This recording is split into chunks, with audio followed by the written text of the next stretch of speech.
All right, class, let's get going. We've got this board and two more after this. So our topic, once again, urbanization and intellectual movement. How did late 18th century or 1800s society change?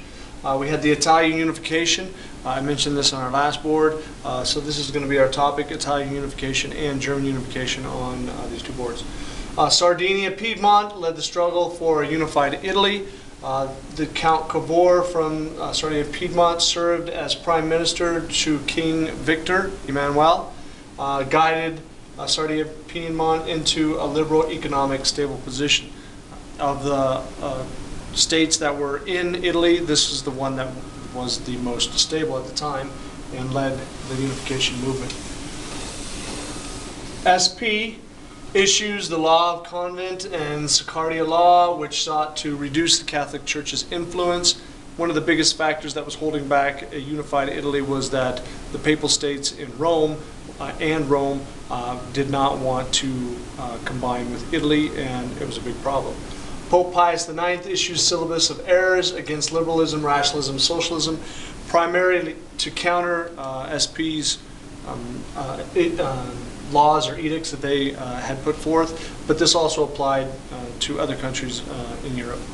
Cavour gained promise from Napoleon III that France would support SP in a war with Austria to create a northern Italy kingdom.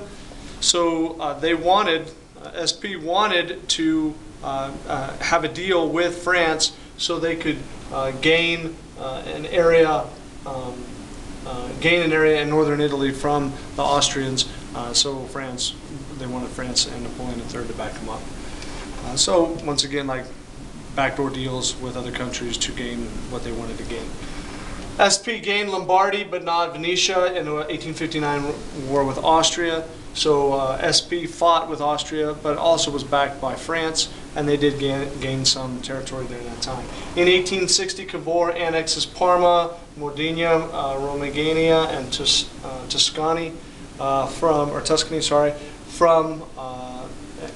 When I say annex, annexed it to create a unified Italy. So they didn't take it from anyone, they just annexed it. Giuseppe Garibaldi liberated southern Italy and Sicily. The southern part of the boot of Italy was very different from the northern parts. May of 1860, Garibaldi and thousands of red shirts landed in Sicily. And remember, Garibaldi was the muscle in all of this, whereas Count Cavour and the king, they were more political. Garibaldi, he was quite the militant gentleman, as well as the red shirts that fought with him.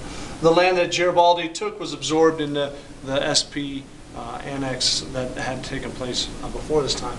February 1861, Victor Emmanuel declared King of Italy and presided over the Italian Parliament.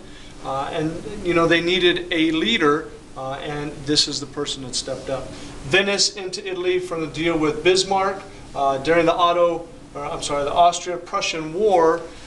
During the Austrian-Prussian War, Prussia made a deal with Italy that they would give them Venetia if Italy fought against the Austrians in the south.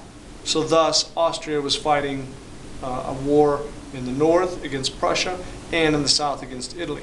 So they made another backdoor deal, and this enabled Prussia to fight against Austria, and Austria had to fight then a two-front war, and they lost, and then Venetia became part of Italy. In 1871, Rome was captured by the Italian troops, and thus Rome then became part of Italy as well. All right, let's move on to Germany.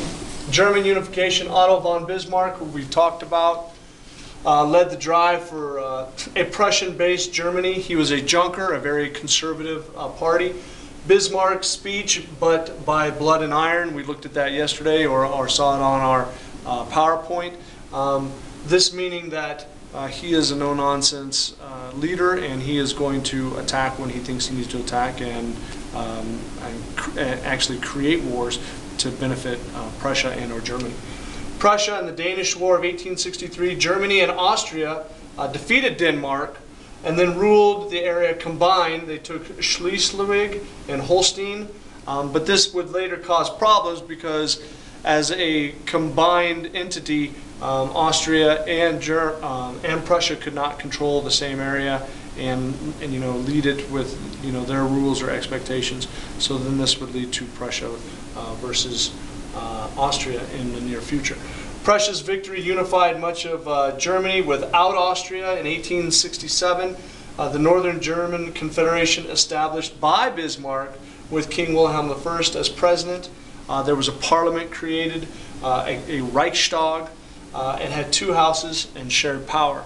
So it was loosely based off of the English House of Lords, House of Commons, but who was really in charge was Wilhelm II and Bismarck. Bismarck sought to provoke a war with France. There was a French diplomat who was in Germany. He offended President Wilhelm about politics in Spain, and Bismarck used this as a spark to, so France declared war on Prussia. And after that happened, the people in France, of course, wanted to attack Prussia. But Prussia, being a much more dominant army and country at the time, militarily speaking, was able to overwhelm France quite easily. Bismarck uses war to bring 4 remaining southern German states into Germany: Bavaria, Baden, Württemberg, and Saxony. Paris fell to German in early January 1871. Napoleon III was captured. This was the fall of the Second Empire in France. The German Empire was proclaimed in late January 1871. Wilhelm I declared emperor, and then he was called Kaiser Wilhelm. This is the beginning of the power of Germany. Treaty of Frankfurt in May of 1871, Alsace-Lorraine was then given to Germany. It had been a French province or area for quite a while, and now it was given back to Germany. It was a very coal-rich mineral area, so both sides wanted it. Germany took it. This was the beginning of German domination of continental Europe, even surpassing Britain. So that's all of our notes. Thanks.